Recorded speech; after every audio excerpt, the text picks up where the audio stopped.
This is not a greeting. It is a dire and urgent warning. It concerns humans.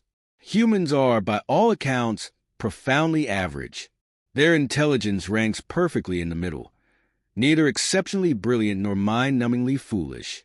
I have encountered men capable of orchestrating the precise redirection of an entire asteroid field, mining it clean of all resources, all without the assistance of artificial intelligence or targeting systems. Those same men, however, would struggle to restock a simple vending machine. I have met a human who cannot solve basic arithmetic like 5 plus 5, yet that very same man can repair a failing fusion reactor using nothing but a pipe wrench. In combat, we need not even consider humanity's elite super soldiers, the legionnaires. Instead, let us examine the standard infantry.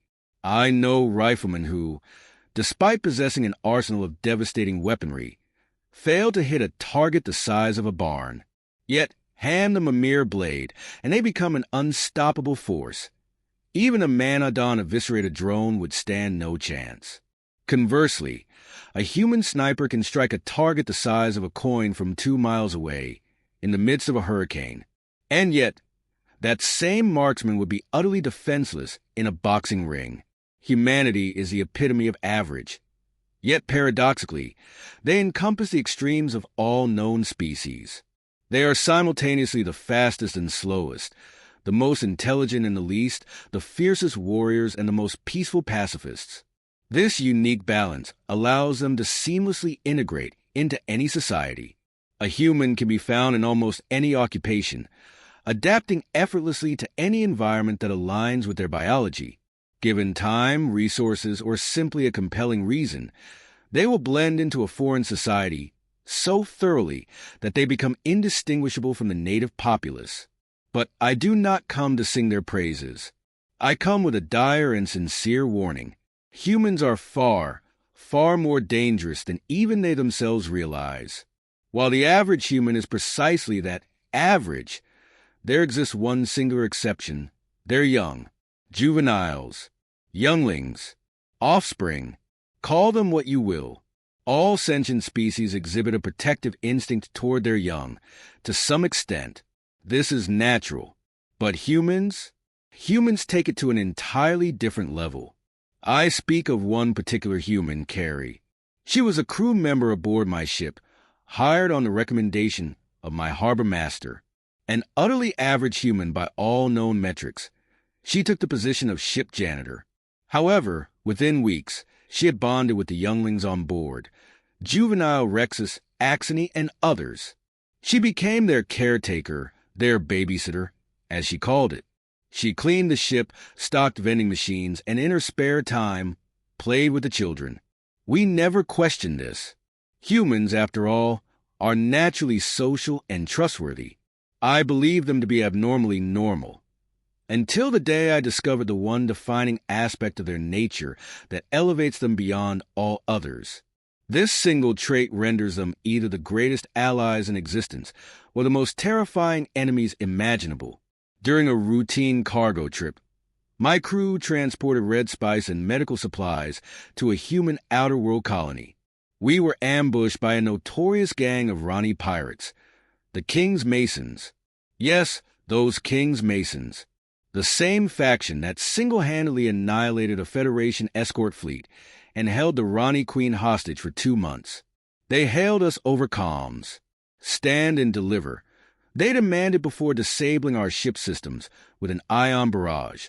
Within minutes, they breached our hull, cutting their way through the cargo bay rather than utilizing the main boarding ramp. This proved to be their fatal mistake. They came face to face with Carrie.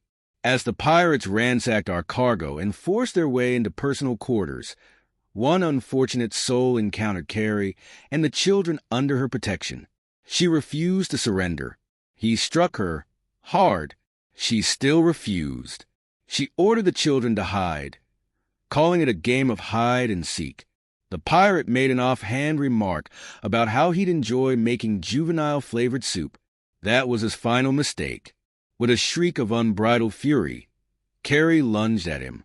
She tackled him to the ground with such ferocity that he was unable to react. Then, with nothing but her bare hands, she began ripping his teeth out. I repeat, with her bare hands. His agonized screams drew the attention of the other pirates. They arrived only to be met with a scene of utter carnage. Carrie, now a whirlwind of pure, sadistic destruction, severed limbs, crushed skulls, and tore through her enemies like a beast unchained. A Rani warrior, one of the fiercest in the galaxy, was reduced to a cowering, trembling wreck at the mere sight of her. At the height of her rampage, she disarmed a pirate, stole his grenade, shattered his jaw, and shoved a live explosive into his mouth. The look in his eyes, pure, primal terror, will haunt me until my dying breath. He clawed desperately at his throat, but it was futile. The grenade detonated. The splattered remains of his body sent the remaining pirates into a panicked retreat. We barely managed to re-engage our engines and escape, but even as they fled, Carrie continued hurling curses at them, daring them to return. Moments later, she was back to normal. Her breathing slowed. Her expression softened. Then she turned and, with a bright and cheerful voice, called out, "Ollie, ollie, oxen free. I give up. Pizza's on me." Without hesitation, the hidden children rushed out of their hiding spots, giggling and cheering, tackling her to the ground in playful victory.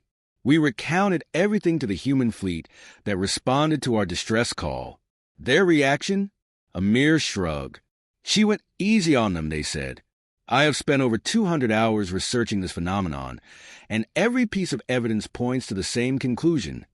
Humans, regardless of species, will protect any juvenile with psychotic devotion. If they perceive a child to be in danger, they will throw themselves into that danger with complete disregard for their own safety.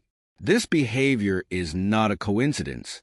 It is intrinsic, and it is far, far more pronounced when their own children or loved ones are involved. Thus, I leave you with this warning. Under no circumstances should you ever harm a child in the presence of a human.